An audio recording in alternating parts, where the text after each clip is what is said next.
Isang mapagpalang umaga po sa bawat isa. Ngayon po tayo po ay muli pong mag-aaral ng salita ng Diyos at isang pong pribilehiyo para po sa akin na muli pong magamit sa ating pong kalagitnaan. Nasa kani-kaniya mo tayong mga kalalagayan sa ngayon sa iba't ibang dako po ng mundo. Ang isang mabuting bagay po ay isa po yung Diyos na ating nais na maluwalhati sa umagang ito. Isang Diyos na nais nating kilanlin at alamin kung ano po yung mga nais niya na ipagawa sa atin. Salamat po sa buhay po ng bawat isa na inuna pong hanapin ang kaluguran ng Panginoon sa kanilang mga buhay. Good morning po. Ako po si Pastora Christy from Door of Faith, La Mesa, under po sa supervision ni Pastora Cheryl from District 6. Bago po tayo dumako po sa pag-aaral ng salita ng Diyos, tayo po muna ay maghandog po ng awit para po sa ating Diyos na buhay. Amen po. Sabay-sabay po natin sambahin ang ating Diyos sa umagang ito.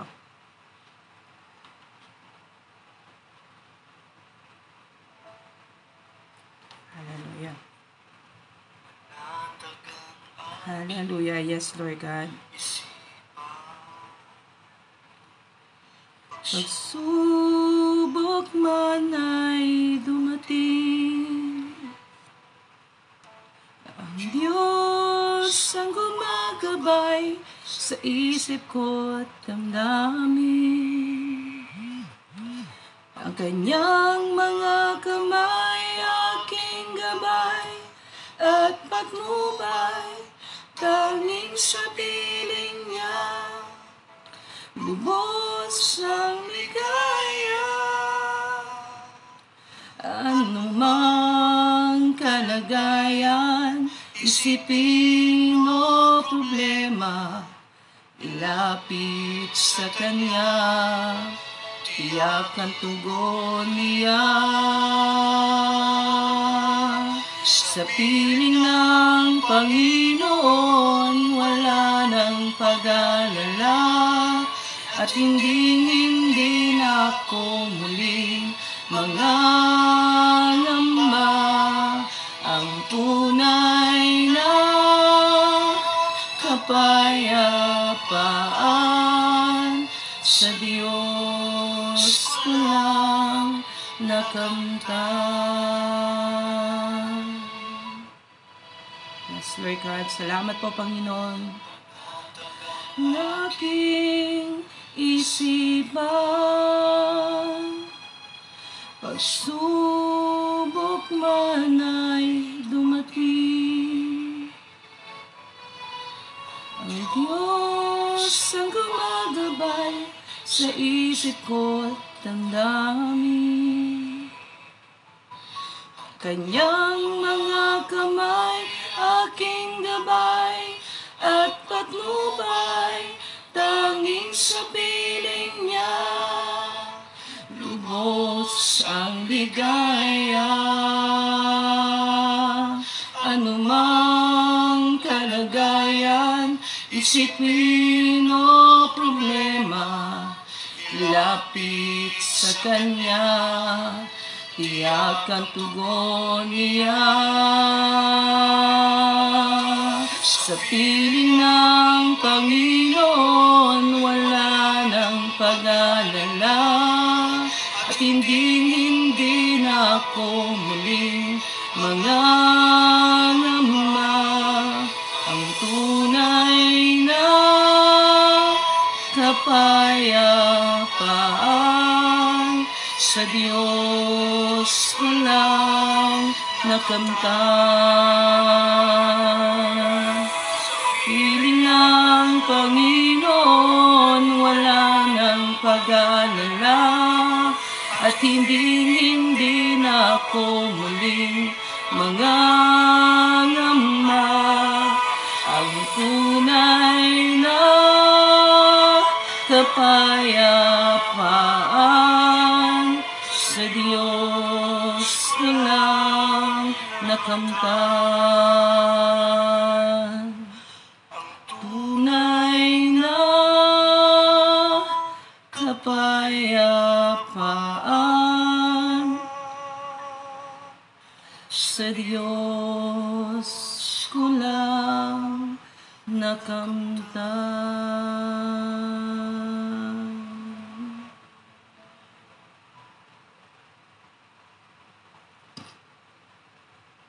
Hallelujah, hallelujah. Hallelujah. Salamat po sa Diyos na buhay at makapangyarihan na sa atin po ngayon ay nakatunghay sa umagang ito. Salamat sa inyo, dakilang Diyos. Kami po, Panginoon, ay nagpapasalamat dahil alam namin, Panginoon, na kami ay inyo pong pinili, binukod at hinirang. At kami, Lord God, ay inyo pong lubos na minamahal. Maraming salamat sa umagang ito, Lord God, sa patuloy na pag-aaral namin ng iyong salita. Samahan kami ng iyong kapangyarihan. Ang lahat po ng uri ng karumihan na maaaring nakikita ninyo, Panginoon, sa inyo pong lingkod. Ako po'y nagpapasiyasat sa inyo. Pakalinisin mo ako, Lord God, upang lalo akong maging daluyan, Panginoon, ng iyong salita. Marami pong salamat, O Lord God. Ang aming pong mga kapatid ay patuloy niyo po na pangunahan. Lord God, samahan kami ng iyong banal na spirito upang lalo naming maunawaan, Panginoon, ang aming po mga pag-uusapan sa umagang ito. Salamat po, Diyos. Ang karunungan at ang kalamang nagmumula sa inyo ay idalhin niyo nga po sa inyong abang lingkod upang hindi ako ang mahayag lalo. Panginoon, kayo po ang magpakahayag, O Lord, sa umagang ito. Purong salita po ninyo ang maihayag ng mga labing ito. Salamat po, Ama, sa inyo po, O Diyos, ang pinakamataas na papuri, pasasalamat at pagsamba. In Jesus' name we pray. Amen and amen. Magandang umaga pong muli sa bawat isa. Ako nga po, si Pastora Christy from District 6. Salamat po sa umagang ito at muli po na ang kalayaan na pribilehiyong magamit ng Panginoon sa inyo po ay isa po talagang dakilang bagay. Kasi po, naniniwala po ako na sa umagang ito tayo po ay nagkakaisa sa ating po mga espiritu na pag-aralan po kung ano po yung mga nais ng Diyos na atin pong malaman sa ating pong pang-araw-araw na buhay. Na bago po natin pasimulan ang ating mga umaga, ang ating buong araw ay inuuna po natin kung ano po yung nais ng Diyos para po sa ating mga buhay. Nakikita po natin ngayon yung mga nangyayari po sa paligid na talagang kung tayo po ay magbababad, hindi naman magbibigay lang po talaga ng panahon na alamin yung po mga kaganapan sa buong mundo, sa bawat panig ng mundo. Hindi lang po dito sa Pilipinas. Sa Pilipinas per se o siguro sa bayan pa lang natin, makikita na po natin yung mga bagay na nangyayari na kung wala po ang Panginoon sa atin ay mamumuhay po tayo ng aligaga at balot ng takot. Pero salamat po sa umagang ito dahil yung kapayapaang nagmumula sa Diyos ay pinagkakalob niya po sa atin. Makipagbukas nga po kayo sa akin sa aklat po ng mga taga-Thessalonica 3:16. Ulitin ko po, ikalawang mga taga-Thessalonica 3:16.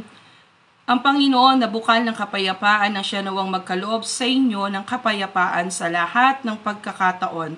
Naway sumainyong lahat ang Panginoon. Ulitin ko po, ikalawang mga taga-Thessalonica 3:16. Ang Panginoon na bukal ng kapayapaan ang siya nawang magkaloob sa inyo ng kapayapaan sa lahat ng pagkakataon. Naway sumainyong lahat ang Panginoon. Amen. Salamat po sa kapayapaan na nagmumula sa Panginoon. Kagaya po ng sinabi ko kanina, nababalot na po ng iba't ibang suliranin o mga bagay na pangyayari po ang ating kapaligiran. Naroon talaga yung nangyayari na ang tao po na walang Kristo, kasi nakakapakinig ako sa mga kaibigan ko na aligaga sila, ano na daw nangyayari sa mundo, bakit ganito, bakit ganyan. Tapos kahit sa mga simpleng pagtaas ng mga presyo ng mga bilihin ay nagbibigay na rin po sa kanila ng mga kabagaba. Hindi ko po sinasabing hindi tayo naapektuhan ng mga pagtaas ng mga bilihin. Ngunit ang nakakatuwang bagay po ay naroon sa atin yung kapayapaan na ibinibigay ng Panginoon. Ang sinasabi ni Pablo dito, ang Panginoon na bukal ng kapayapaan, which is true. Talagang ang Diyos na pinagmumulaan ng kapayapaan na talagang kailangan ng bawat isa sa atin. May ilang bagay lang po tayong tututukan. Alam naman natin, salitang kapayapaan po ay napakalawak, kung parang salitang pag-ibig na kung atin pong lilimi-limiin ay napakarami po talaga nating maibibigay na pakahulugan sa mga bagay na ito. Kaya po tayo po ngayon ay popokus po sa salitang kapayapaan. Sa Hebreo po ay shalom, na bibigyan lang po natin yung apat na tututok lang po tayo sa apat na bagay patungkol po sa katotohanan kung ano yung kapayapaan. Una po dito, peace is the original design of God to us. Ang kapayapaan nga po ay ang original na disenyo ng Diyos para sa atin. Kung makikita natin yung effort ng Lord na na talagang ibigay sa atin yung lahat ng kaginhawahan. Kasi ang gusto ng Lord ay meron tayong harmonious relationship sa Kanya, sa mga bagay na nilikha niya, mga hayop, lahat ng uri ng may buhay, and may maganda tayong pakikipagrelasyon. Ngunit alam din naman natin na ang kasalanan ang nag-disrupt ng original plan of God for us. Yung planong ito ng Diyos ay talagang nasira dahil nga sa kasalanan, at alam naman natin to ang the fall of man. Pero sa kabutihang palad ng Panginoon, gustong-gusto pa rin talaga niya na manumbalik tayo, manumbalik sa original na plano na nais niya. Diba po, yung dati, ang relasyon niya nila Adan at ni Eva sa Panginoon ay napaka-close, napakaganda ng kanila silang kapayapaan. Yung talagang at peace sila with the presence of our God. Pero syempre, nung dumating na sila, ay na-acknowledge nila na yung sin, nagkaroon na po sila ng paglayo sa Panginoon. Nagkaroon po ito ng gap. Kaya po, pero ang Diyos, sabi ko nga po, na talagang sa kanyang kabutihan, ninasa pa rin talaga ng Panginoon na may balik yung original na plano niya para sa atin. Sabi po ng Colossus 1:20, sa pamamagitan ng anak, niloob ng Diyos na ang lahat ng bagay, maging sa langit o sa lupa, ay ipagkasundo sa Kanya. Nakamta ng kapayapaan sa pamamagitan ng dugo ng Kanyang anak na inialay sa krus.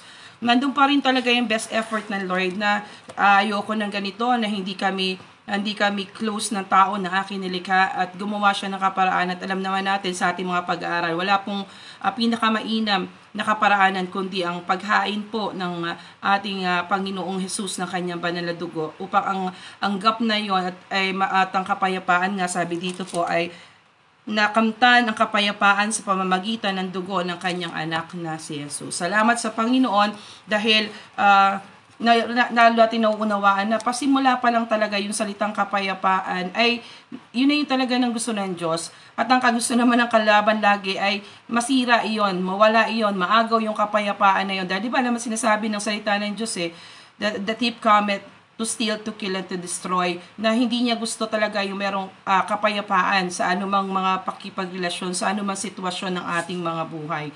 Sabi dito nila, sa ating pong binasa kanina sa mga Thessalonica 3:16, sabi doon ay kapayapaan siya nawang magkalob sa inyo, siya nawang magkalob sa inyo ng kapayapaan sa lahat ng pagkakataon, sa lahat po ng pagkakataon ng ating mga buhay. Walang hangad ng Diyos na talagang tayo po ay maka-experience ng kapayapaan na iyon. Wag maagaw sa atin yung kapayapaan na dapat ay nasa sa atin. Amen, bilang mga anak ng Panginoon. Pangalawa po, peace is not defined in the absence of tribulation, troubles, and trials, but it is the presence of our God within us. Hindi daw po natin makakamtan, sabihin natin, sige, payapa ako kasi wala akong intindihan, wala akong problema, wala akong dinaraan ng mga pagsubok, kaya payapa ako. Hindi po. Talaga lang po napapatunayan mo yung katotohanan, yung dalisay na kapayapaan kung sa kakabila ng mga trials, troubles, and persecutions, naroon at peace ka within you, na nakikita natin nangyayari sa paligid, kagaya na sinabi ko kanina, yung mga taong walang relasyon sa Diyos, pag nakapanood ng mga news na ganito po, may lindol dyan, may parating na big one, halos hindi na po sila mapakali, at talaga makikita mo sa kanila yung pagkatakot na hindi nila maintindihan kung ano yung gagawin, parang pa-after lang na news, ganun-ganun na yung reactions nila. Tapos sa atin naman, sa kabilang banda, nandun yung kapayapaan sa ating mga puso. Panatag po tayo, panatag yung mga isip natin. Kasi alam natin, God is in control of everything. Kasi alam natin na ang Diyos pa rin talaga yung may control ng lahat, na walang bagay na nangyayari na hindi sa kapahintulutan ng Panginoon. And we are all under His care. Alam natin iyon, kaya tayo po ay panatag. Hindi ito nangangahulugan na kapag wala dapat ang kapayapaan, wala akong problema, wala akong intindihin, wala ako dapat dinadalang mga pagsubok, dapat ganun yung kapayapaan. Hindi po. Ang tunay po na kapayapaan ay amidst all those trials and persecution, panatag ka pa rin na nakatatayo, panatag ka pa rin na kagagawa, nakakikilos na naaayon po sa kalooban ng ating Panginoon. Juan 16:33 or John 16:33, I have said these things to you that you that in me you may have peace. In the world you will have tribulations, but take heart, I have overcome the world. Isa po pa ding bagay na nagbibigay sa atin ng kapayapaan, yung katotohanan na alam natin na pagtagumpayan na ng Panginoon ang lahat. Na kapag tayo dumaraan sa mga pagsubok, bakit sasabihin ng mga tao, parang hindi ka naman naapektuhan. Kasi we have learned the truth na napagtagumpayan na po ng Panginoon ang lahat. At tayo po ay susunod na lang dun sa kanya pong pinagtagumpayan, sa kanyang hakbang. Kaya yung kapayapaan ay nagiging sa atin natural na po. Na yung kapayapaan na nagmumula sa ating Panginoon ay atin pong nai-enjoy. At hindi po natin hinahayaan na yung mga bagay at pangyayari sa paligid natin ang makaagaw nito. Lagi nating panghawakan yung sabi ng salita ng Diyos, but take heart, I have overcome the world. Kaya, nandyan hinaharap natin yung pagsubok kasama ang presensya ng Diyos at ang katotohanan na walang bagay na mahirap sa ating Panginoon. Sa pangatlo po, sabi dito, peace is a gem. O ang kapayapaan daw po ay isang kayamanan na maituturing, which is true. Kasi po, mula po, ang yamang ito ay nagmumula sa ating Panginoon.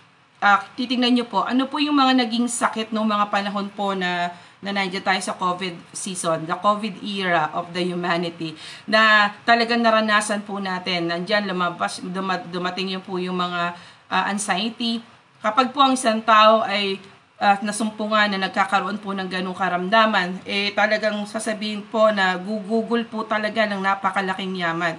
Gugugol po talaga ng kayamanan, kaya sinasabi, yaman na rin po nating maiaangkin kapag tayo po ay may kapayapaang nagmumula sa Diyos. Kasi yung pagtitreat po ng anxiety, depression, and iba pong mga klase pa ng sakit, gugugol po talaga ng malaking yaman sa literal. Po, yaman ito na sa medication, sa mga doktor, sa mga dapat daw puntahan, dapat kainin para masettle yung anxiety na yon. Unlike na kapag meron kang peace sa Lord, andun, kahit wala kang pera kahit wala kang hawak na pera, pagpayapa ka, gumiginhawa ang lahat, umaayos ang lahat. May kasabihan po tayo, health is wealth, na talagang when we are at peace with God, nandun na talagang kapanatag po ang ating mga kalooban. Sabi ng Philippians 4:7, and the peace of God, which transcends all understanding, will guard your hearts and your minds in Christ Jesus. Totoo yun, kung may kapayapaan po tayo na nagmumula sa Diyos, nababantayan po ang ating mga isipan at ating mga puso. Kaya ako po sinasabing nagiging kayamanan ito, kapag po meron tayong kapayapaan, ang ating isipan po at ating mga damdamin ay nakabase sa katwiran at kalooban ng Panginoon. Hindi tayo po abrupt dumidesisyon na ganto, ganyan ang gawin hanggang sa nasasayang po ang mga bagay-bagay, panahon, pera. Pag wala ka po kasing kapayapaan, kung ano na lang po yung masumpungan mo dahil sa meron ka pong kabagabagan, sige, parang ito na yung mabilis na solusyon, baka ito, kasi bagabag ka wala kang maayos na katwiran, wala kang maayos na desisyon, kaya ang tendency po ay namamali po yung mga ganap. Kaya yung po marami pong resources, marami pong bagay ang nasasayang. Pero kapag po tayo ay may kapayapaan mula sa Diyos, we learn to trust God in all our ways, diba? Trust in the Lord in all your ways and acknowledge Him.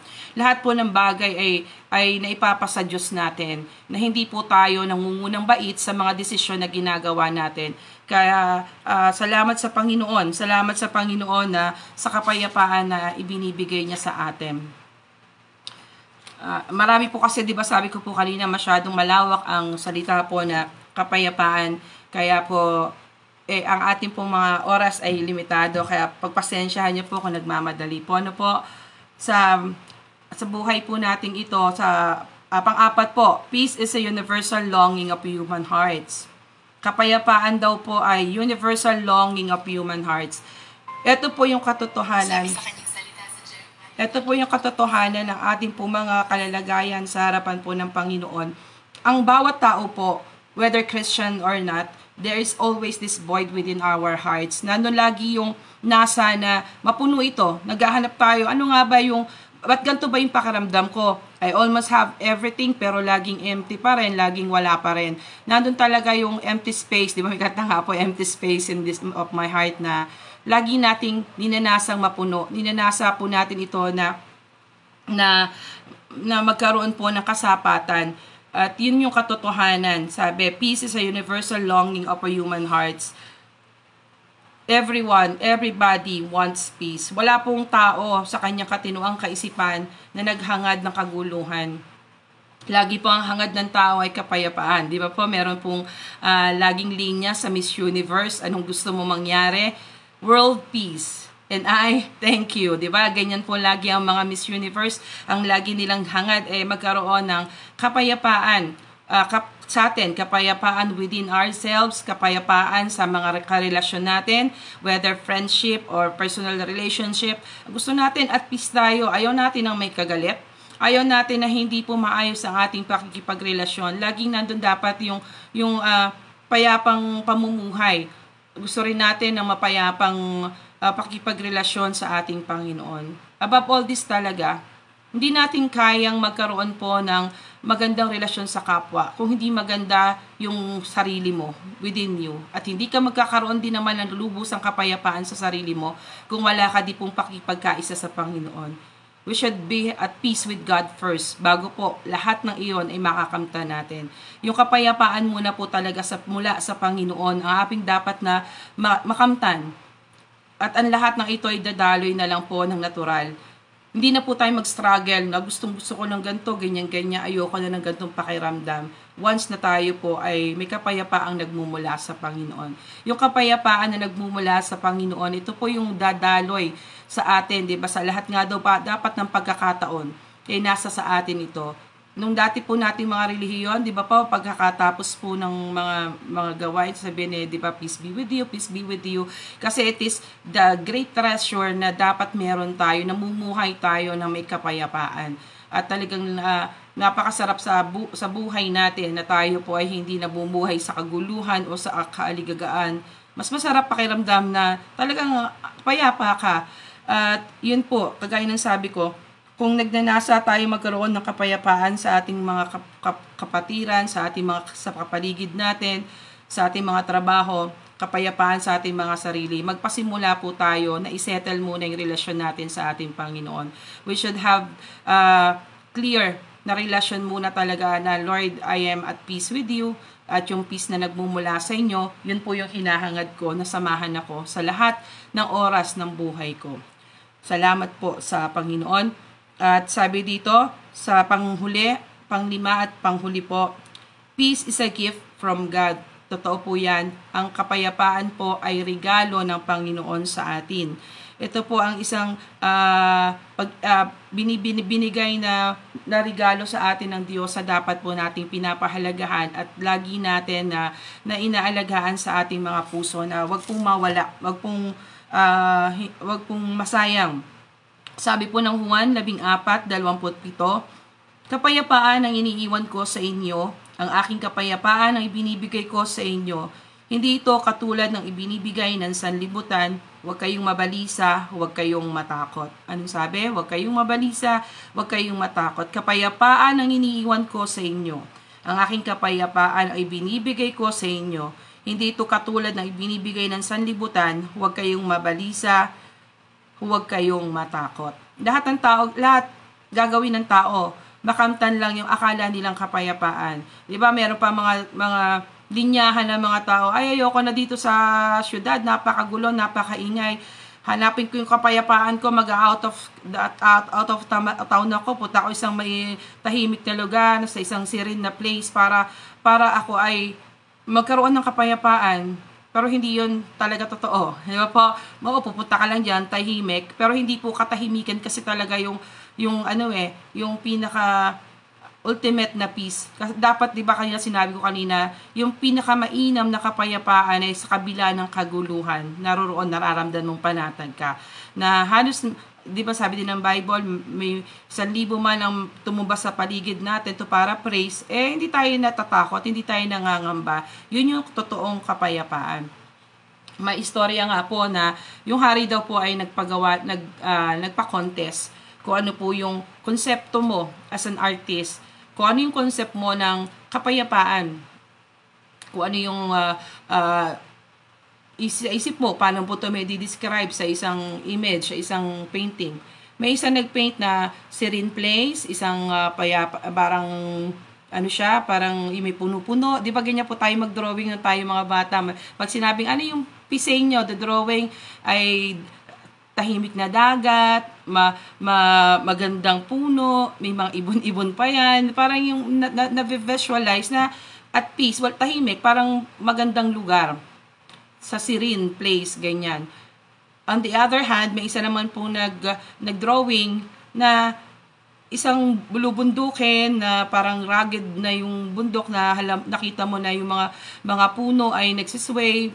Ibig sabihin, pinapakita dun sa litrato na may mga storm. May bagyo na dumadaan. Yun po yung binivisualize ng isang painting. Pero sa isang sulok, dun sa isang puno, may isang nest na yung nanay na ibon ay panatag lang na nagtitend dun sa kanyang mga inakay na tinitingnan niya lang yung mga inakay niya na hindi mo kakikitaan dun sa drawing na takot. Parang nakaganon lang siya sa kanyang mga inakay. At akala ng mga tao ang pipiliin po ng hari ay yung isa, yung may magandang tahimik na drawing. Pero sa kanilang pagkagulat, ang pinili ng hari ay yun pong isa na dumaraan sa bagyo, sa ganyan-ganyan. Kasi ang nakita po ng hari doon ay sa kabila ng pagkakaroon ng storm sa paligid, yung inahin, panatag lang na nagbabantay sa kanyang mga inakay, na hindi siya na-rattle na iwan yung nest, umalis at maghanap pa ng mas malilong na lugar. Nakita po doon ng hari na at peace yung ibon, knowing na nandun yung, and we know, hindi mo natin makausap yung ibon. Alam natin sila man ay kilala nila ang existence ng ating Panginoon. Panatag lang yung ibon. Yun, so kung makita po dito, ganun po dapat yung klase ng kapayapaan na meron tayo. Na hindi po natin hahanapin yung kapayapaan na artificial. Hanapin natin yung kapayapaan na nagmumula sa Panginoon. Ito po yung klase ng kapayapaan, 'di ba? Sabi, the peace of God that transcends all understanding. Dito yung kapayapaan na talagang lubusan mong mararamdaman, na totoo mong ma-experience kasama ang ating Panginoon. At sabi dito, peace is a gift from God. Kasi hindi po lahat ay makakakamit nito. Yun lamang pong kumikilala sa Diyos bilang kan-Diyos, Panginoon at sariling tagapagligtas. Kasi sabi po ng Isaiah 57:21, there is no peace for the wicked. Darating yung tagpo na talagang ang mga tao po na walang relasyon sa Panginoon ay troubled, nandun talaga yung kaligagaan, nandun yung kabalisahan sa kanilang mga puso, lalong higit, alam natin sa mga darating na panahon sa pagbabalik ng Diyos, hindi na po pag-ibig ang dala ng Panginoon, kundi paghuhukom na po, at sila na hindi po tumanggap sa ating Panginoon, yung the wicked, sabi dito, there is no peace for the wicked, kasi knowing na pupunta ka sa isang tiyak na kapahamakan, wala talagang kapayapaan doon. Kaya namnamin natin ito, peace ay igregalo ng Panginoon sa atin, na magpasalamat po tayo. Sabi ng Psalms 29:11, the Lord gives strength to His people, and the Lord blesses His people with peace. And the Lord blesses His people with peace. So, mga anak lang po niya ang kanyang binibigyan ng kapayapaan. And we are also blessed na talagang salamat, Panginoon, naroon yung kapayapaan sa amin. Salamat, Panginoon, hindi mo kami pinababayaan. Salamat, Panginoon, kasi yung kapayapaang iyon nagbibigay sa amin ng karunungan para makapag-decide kami na mas matalino, ng mas maayos, para yung buhay na ito hindi po nasasayang. Salamat po sa Panginoon sa kapayapaang ito na atin pong nai-enjoy, at lalo po natin itong nasain pa na mapamuhay sa ating mga pang-araw-araw ng buhay habang nag-aantay tayo sa Panginoon. Huwag po tayong maaligaga sa mga intindihin ng buhay na ito. May regalo nga po tayo, di ba? Regalo to from God. Di i-enjoy po natin. Ano pong ginagawa sa regalo kapag binibigyan po tayo? Di ba ginagamit po natin ito? Huwag nating sayangin na hinahayaan natin na tayo may pribilehiyo na makamit to o ma-enjoy yung kapayapaan na yun. Pero mas minsan yung ibang sa atin, tayo po, mga Kristiyano, kung minsan mas pinipili pa nating maging mag-alala pero ang regalo ng Diyos nandiyan lang sa santabi, hindi natin pinapakialaman. Enjoy po natin ang kapayapaan na nagmumula sa ating Panginoon. Muli po nating basahin, ikalawang mga taga-Tesalonica 3:16, ang Panginoon na bukal ng kapayapaan, ang siya nawang magkaloob sa inyo ng kapayapaan sa lahat ng pagkakataon. Naway sumainyong lahat ang Panginoon. Ulitin ko po, peace is the original design of God for us. Pangalawa, peace is not defined in the absence of tribulation, troubles, and trials, but it is in the presence of God within us. Pangatlo po, peace is a gem. Pang-apat po, peace is a universal longing of human hearts. Panglima at huli, peace is a gift from God. Salamat po sa Panginoon. Salamat sa kapayapaan na meron po tayo.